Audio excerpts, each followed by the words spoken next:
Goeiedag, liewe luisteraars.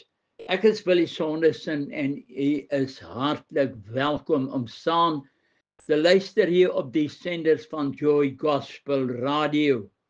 Ek nooi u ook uit om saam met my te kuier hier op my program Wolke van Getuienisse. Nou vriende, ek wil graag vandag met u gesels oor Handelinge 17 vers 30 en ek lees vir u voor.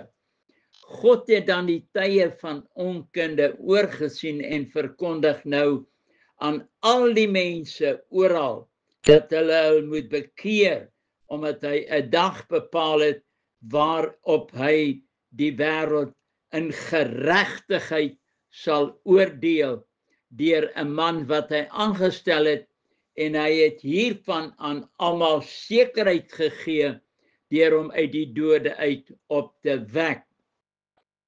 Nou vriende, Paulus wag in Athene vir Timoteus en vir Silas, want hulle het in Berea agtergebly en hulle was aangesê om Paulus in Athene te ontmoet. Nou Paulus en Silas was 'n paar dae terug so geslaan dat die tronkbewaker hulle wonde moes behandel het. Hulle was saam in die tronk in Filippi gewees nadat hulle deur die skare met stokke stukkend geslaan was in Filippi en in die tronk gegooi was.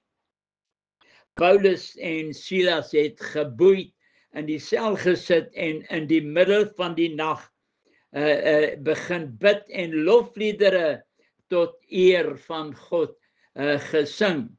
En skielik kom daar 'n aardbewing sodat die fondamente van die gevangenis geskud het. Die deure van die gevangenis het oopgegaan en die boeye van al die gevangenisse het afgeval. Vriende, dink net wat se krag vrygelaat word, wat as ons God beginne te prys. Ek het eenslag gehoor wat iemand gevra het, Here, wat sal die duiwel meer, sal ek sê, kwaad maak, en die Here sê vir die persoon, deur my te prys, dan hy kan dit nie verdra nie. Hy kan dit nie verdra nie. Nou hierdie begin prys wat hulle die Here geprys, dit het gelei tot die bekering van die tronkbewaarder en sy hele huis. Paulus en Silas is toe vrygelaat. Nou Paulus is toe begelei na Athene, terwyl Timoteus en Silas later sou kom. Terwyl Paulus gewag het, het hy die afgodsbeelde in die dorp beskou en onder andere die altaar gevind met die inskripsie aan 'n onbekende God. Nou volgens oorlewering was daar in Athene soveel afgodsbeelde dat die mense gesê het, dit is makliker om 'n God te ontmoet as om 'n mens te ontmoet daar in Athene. Nou soos ek voorheen genoem het, en ons vind dit ook in Handelinge 17 vers 18, dat Paulus het ook met die wysgeere, die filosowe gepraat en onder andere met die Epikureëse, hulle het geglo dat alles het ontstaan uit onvoorspelbare en onbekende elemente of krag wat veroorsaak dat die dinge ontstaan het wat ontstaan het, soos dit in die Engels gestel word. Everything happened by chance. Nou, dis die valse dinge wat nou verkondig word selfs in ons skole. Hulle het ook geglo dat die dood is die einde van alles. Hulle het ook geglo dat die gode is afgesonder van die wêreld en gee nie om wat op hierdie aarde gebeur nie. Dit is so tragies, vriende, dat daardie tendens homself ook in ons moderne tyd begin afspeel.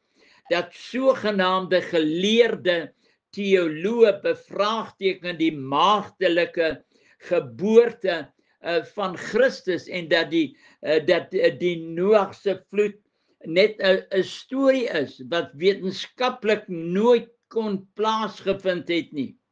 Nou een Sondagoggend het ek geluister na hierdie filosowe oor die radio RSG en een van die sogenaamde verligte manne het gewaag om te verklaar dat die Noagvloed 'n leuen is en dat dit nooit kon gebeur het nie. Met ander woorde, hy verwerp die Bybel en verklaar dat dit 'n leuen is, 'n mite is. My skoonvader het altyd gesê, hy was nooit op Stellenbosch nie, maar hy was by die Braambos. Nou, hierdie inskripsie aan 'n onbekende God op een van die altare was dan ook inderdaad die metode wat God gebruik het om deur Paulus aan die Atheners, die wysgere, die uitlanders en die besoekers aan Athene die evangelie te kon verkondig. In sy rede het Paulus hulle voorgestel aan hierdie God wat hulle die onbekende God genoem het. Paulus noem met soveel bewondering aan hulle dat die God wat hulle onwetend vereer, sy God is. Halleluja, wat 'n God het ons nie, vriende.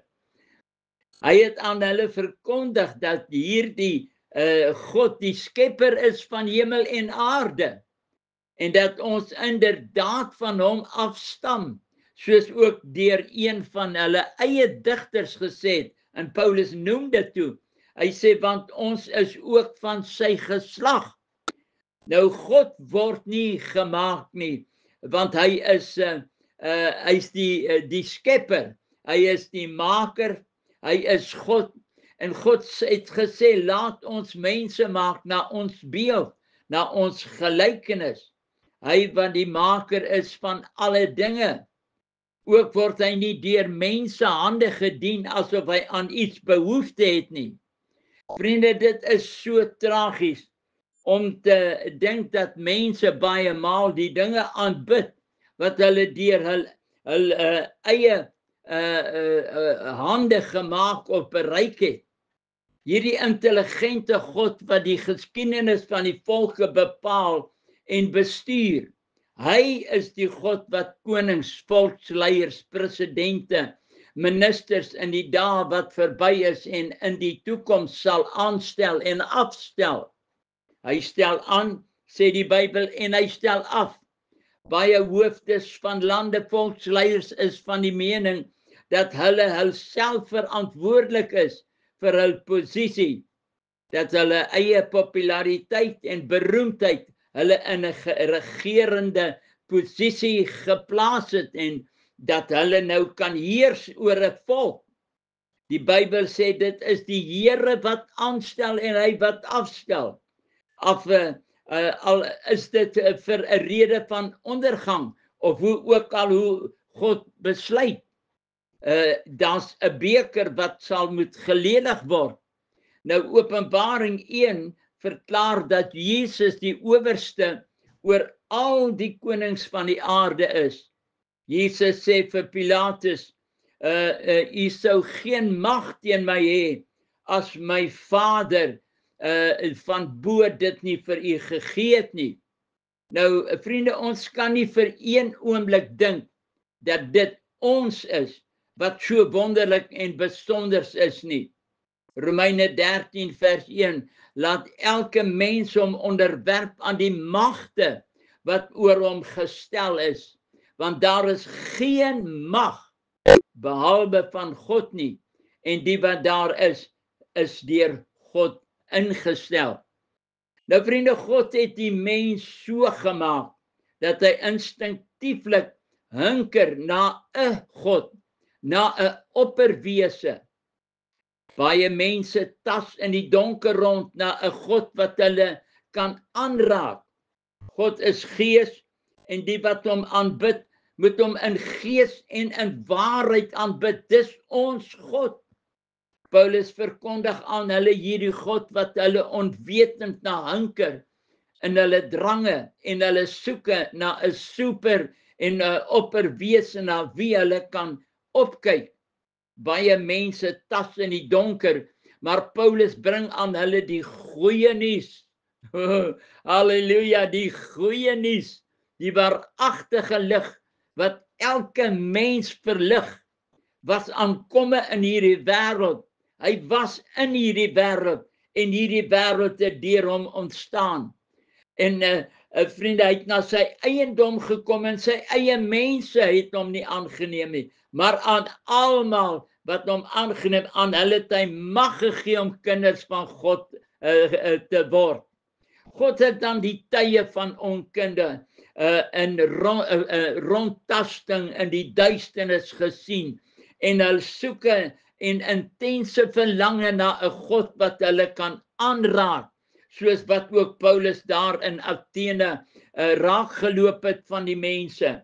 Paulus verklaar met soveel geloof en met soveel sekerheid dat God is nie ver van hulle af nie. God is nie ver van ons af nie, vriende. As jy so lees in Johannes waar die Here praat 14, 15, 16 Johannes gedeeltes, dan is hy hier by ons. Hy is die weg, die waarheid en die lewe.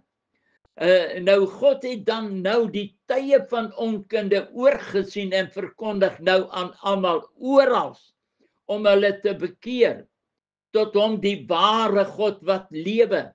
Die Amplified Bybel sê God het die tye van onwetendheid, tye van onkunde ongemerk laat verbygaan, maar verkondig nou aan al die mense oral om hulle te bekeer. Luister hoe beskryf die Amplified Bybel wat God se idee is van om hulle te bekeer, en hulle haal die Amplified Bybel aan.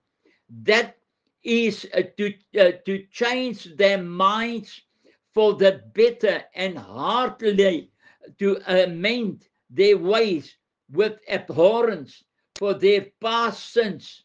Romeine 12 vers 2 sê die woord, nie aan hierdie wêreld word nie aan hierdie wêreld gelykvormig nie, maar word verander deur die vernuwing van ons gemoed, sodat ons kan beproef wat die goeie, welgevallige en volmaakte wil van God is. Efesiërs 5 vers 10 sê, ons moet beproef wat die Here welbehaaglik is.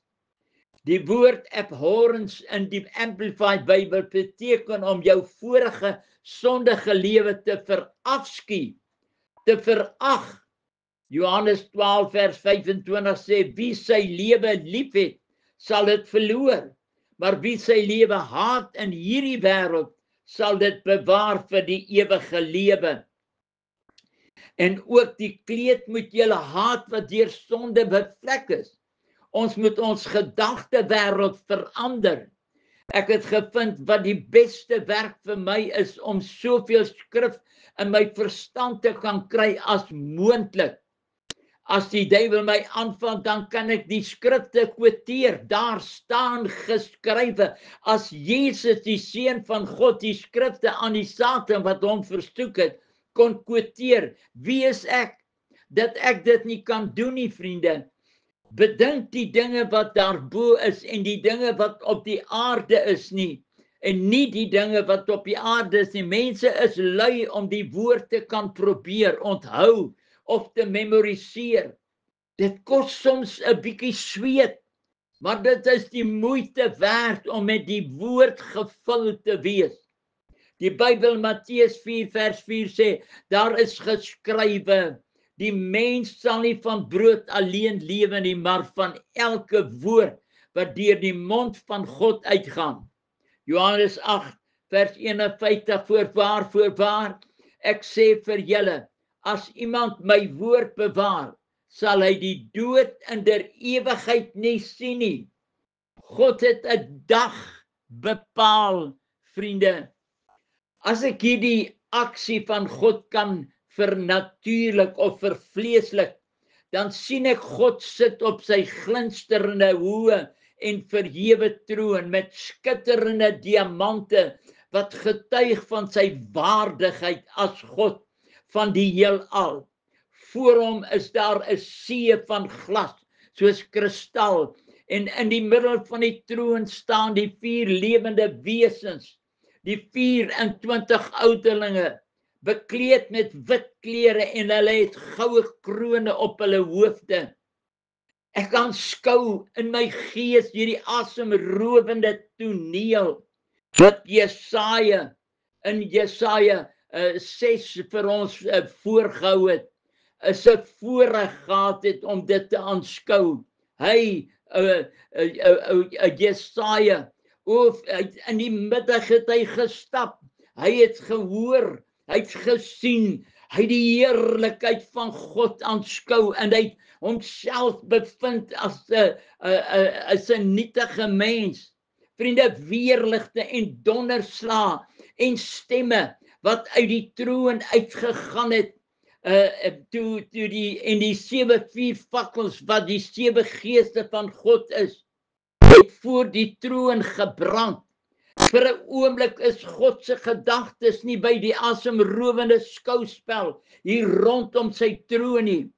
Sy gedagtes is nie by die skitterende goud wat glinster soos glas hier om sy majesteit nie. Ek sien hoe dat God die skouspel om hom vergeet en hy aan die mens dink, die gedagtes wat ek aangaande julle koester, spreek die Here, is gedagtes van vrede en nie van onheil nie.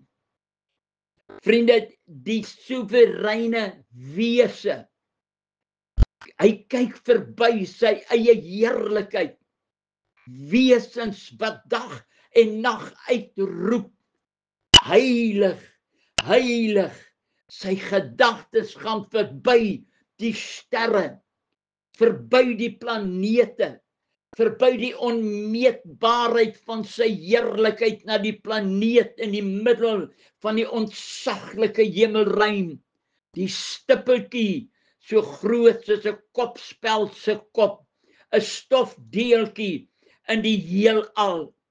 Hy dink, oh Lord, thank you Jesus. Hy dink aan u en hy dink aan my wat maar net 'n stofdeeltjie uitmaak op hierdie habitat wat sy gees uitgekies het en wat hy geskenk het vir ons oorlewing. Dit was sy krag wat die lig aangeskakel het toe sy majesteit gesê het, laat daar lig wees, en daar was lig. Jeremia 29 vers 11 openbaar die profeet die gedagtes van God toe hy die profetiese rede voortgebring het, dat God aangaande die mens gedink het.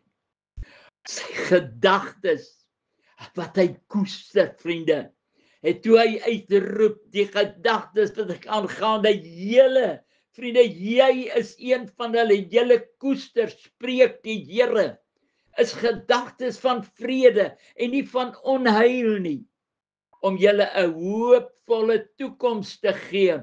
God wil vir die mens wat hy geskaap het 'n hoopvolle toekoms gee.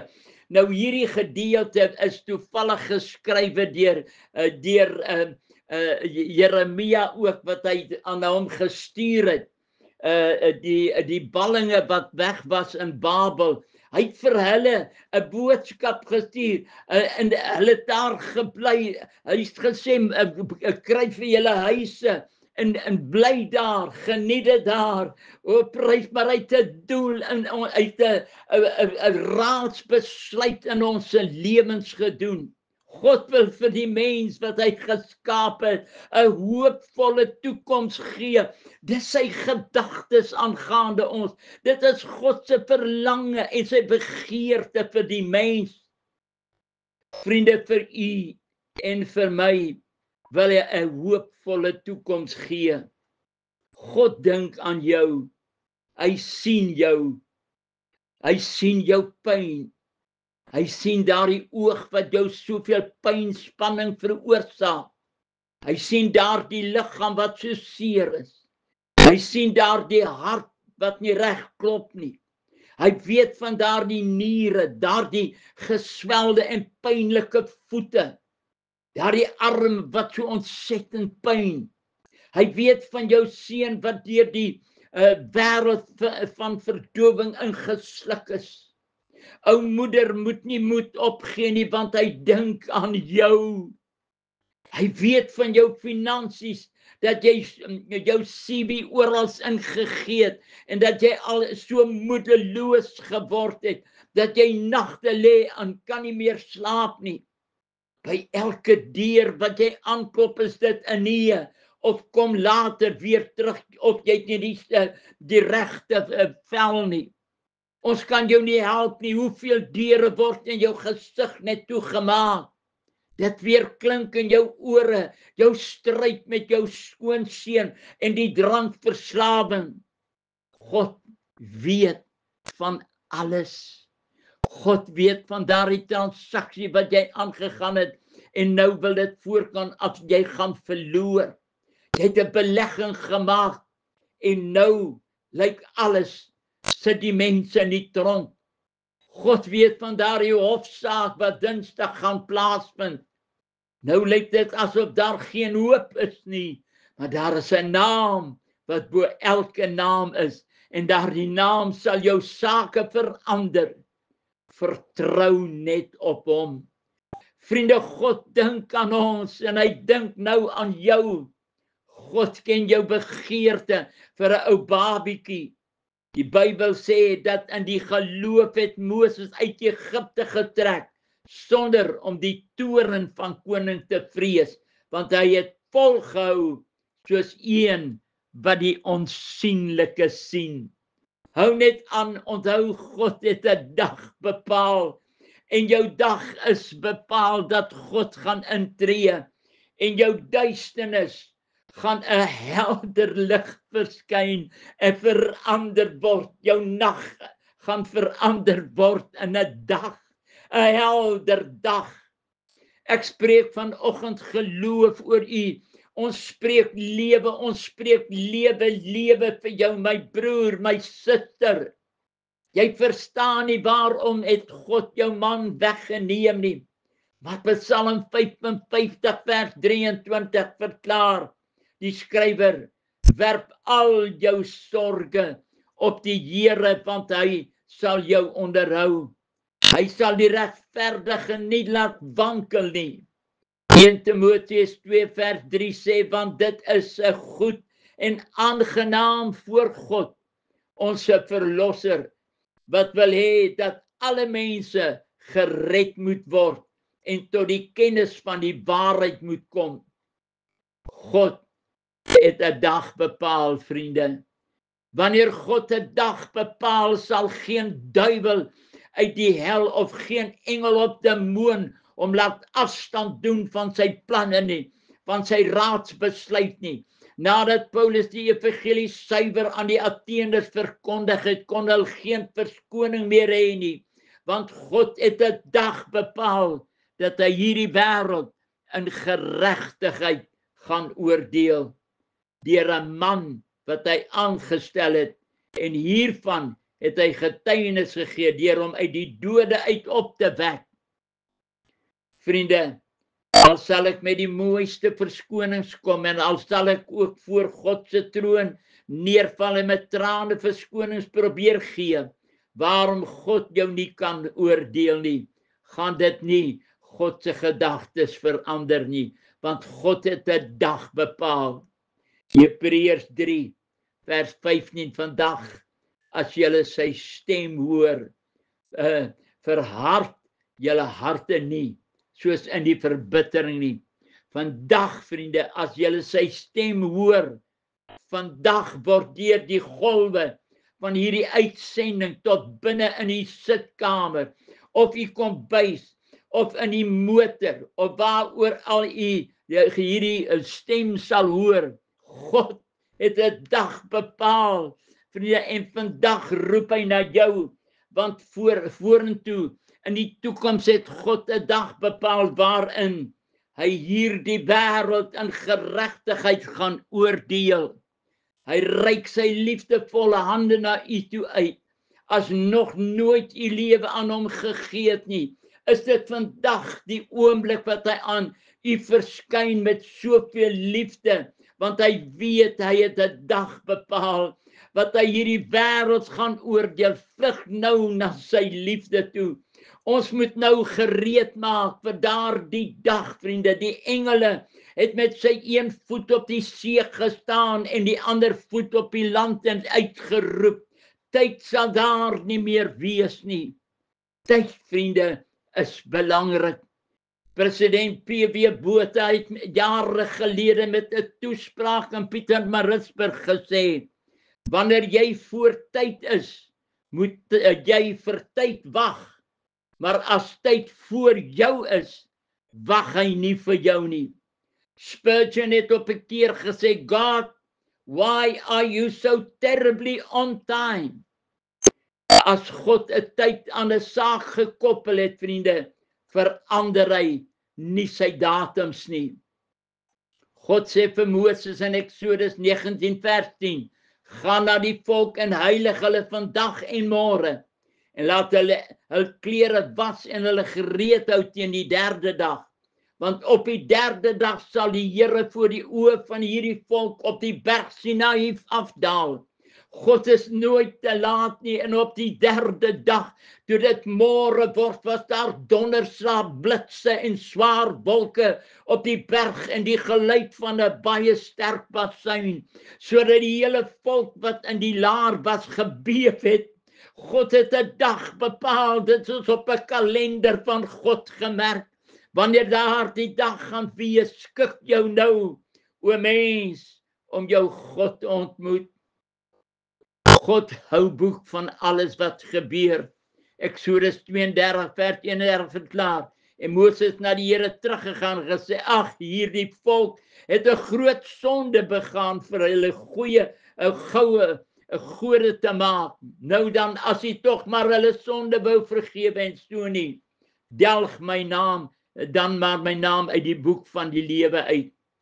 Openbaring 13 vers 8 sê, en al die bewoners van die aarde sal hom aanbid, almal wie se name nie van die grondlegging van die wêreld af in die boek van die lewe van die lam wat geslag is, wat geslag is, nie ingeskryf is nie. Here sal tel as hy die volke opskrywe. Hierdie een is daar gebore. So het God alles bepaal, vriende. U oë het my ongevormde klomp gesien, hy het jou gesien en hy wil vir jou die beste gee. Kom vandag na hom toe en sê, Here, hier is ek. As jy hom nog nie ken nie, as jy hom ken, hou vas aan sy woord. Sy koms is naby. Jesus seën ook hierdie boodskap. Tot volgende week. Amen.